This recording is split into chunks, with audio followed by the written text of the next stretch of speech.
नमस्कार विद्यार्थी मित्रांनो, आज आपण पाहणार आहोत सेतू अभ्यासक्रम इयत्ता 6वी, विषय हिंदी, दिवस 16वा. या व्हिडिओमध्ये आपण इयत्ता 6वीच्या हिंदी विषयाची 16व्या दिवसाची कृतीपत्रिका पाहणार आहोत. त्यात दिलेले सर्व घटक तसेच त्यावर आधारित विचारल्या गेलेल्या सर्व प्रश्नांची उत्तरं देखील तुम्हाला या व्हिडिओमध्ये पाहायला मिळतील. त्यामुळे व्हिडिओ शेवटपर्यंत नक्की पहा आणि चॅनलला सबस्क्राईब करा. 16वां दिन, क्षेत्र मौखिक भाषा विकास, कौशल भाषण. आओ पता करें. विद्यार्थियों से कहानी का मुखर वाचन करवाएं. इथे तुम्हाला इयत्ता 5वीच्या हिंदी विषयाच्या पाठ्यपुस्तकातील एक गोष्ट दिलेली आहे. ती गोष्ट तुम्हाला तुमचे शिक्षक वाचण्यास सांगतील. तो पाहुयात गोष्ट. बहुत पुरानी बात है. फुलेरा नामक एक आदर्श गांव था. गांव में हर तरफ स्वच्छता थी. गांव की गलियों में नियमित रूप से झाड़ू लगाई जाती थी. नालियाँ रोज साफ की जाती थी. लिपाई पुताई करके घर आंगन सुंदर रखा जाता था. परिसर में बड़ी संख्या में पेड़ पौधे थे. कुएं का पानी निर्मल रखने के लिए आवश्यक सावधानियां बरती जाती थी. पनघट स्वच्छ और सुसज्जित था. एक दिन पनघट पर 3 स्त्रियां पानी भर रही थी. वे अपने अपने लाडले के गुणों का बखान कर रही थी. एक बोली, बहन, मेरा सपूत बड़ा विद्वान है. जब से शहर से पढ़कर आया है, चारों ओर उसी की धूम मची है. बड़े बड़े ग्रंथ पढ़ लेता है. आकाश के तारों को देखकर उनके नाम बता देता है. देश विदेश की सभी बातों का उसे पता है. दूसरी ने जोश में झट से आगे बढ़कर कहा, अरे सखी, मेरे लाल जैसा बलि तो 10-5 गांवों में देखने को भी नहीं मिलेगा. 500 दंड बैठक वह रोज सुबह लगाता है. अखाड़े में जब ताल ठोककर उतर पड़ता है तब तो बड़े बड़े पहलवान तक उसका मुकाबला करने से घबराते हैं. वह मेरा सुपूत है. अब तीसरी स्त्री की बारी थी, पर वह चुप रही. इस पर उन दोनों ने कहा, बहन, तुम चुप क्यों हो? लगता है तुम्हारा लड़का कपूत निकला.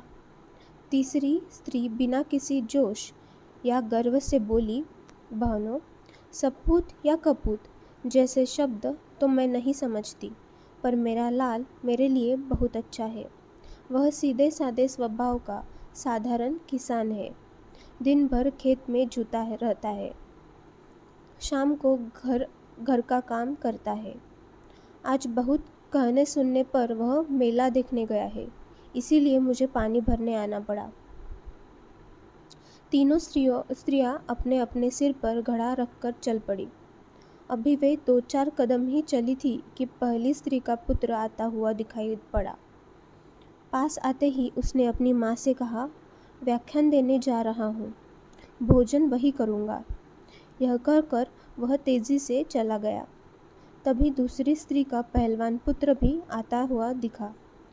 वह मतवाले हाथी की तरह झूम रहा था.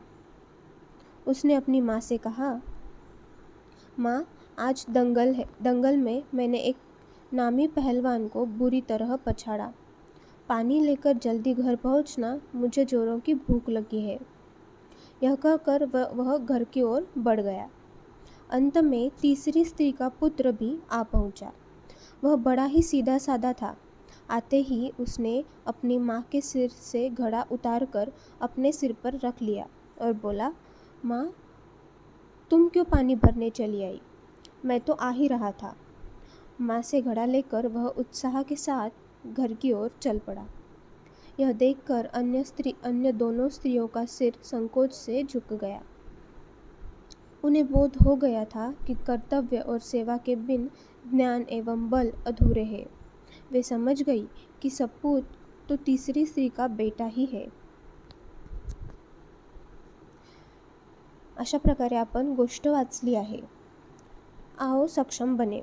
अध्यापक सादगी, परिश्रम, मातृभक्ति जैसे मूल्यों से संबंधित कहानी विद्यार्थियों को सुनाएं। तुमचे शिक्षक तुम्हाला साधेपणा, परिश्रम आणि मातृभक्ति यांसारख्या मूल्यांवर आधारित बोधकथा सांगतील। आओ अभ्यास करें। विद्यार्थी जीवन मूल्यों के संदर्भ में कहानी ढूंढकर बताए। विद्यार्थ्यांनी देखील जीवनातील मूल्यांवर आधारित असलेल्या बोधकथा शोधायच्या आहेत। आओ सृजन करें। विद्यार्थियों से कहानी सुनकर उस पर चर्चा करवाएं।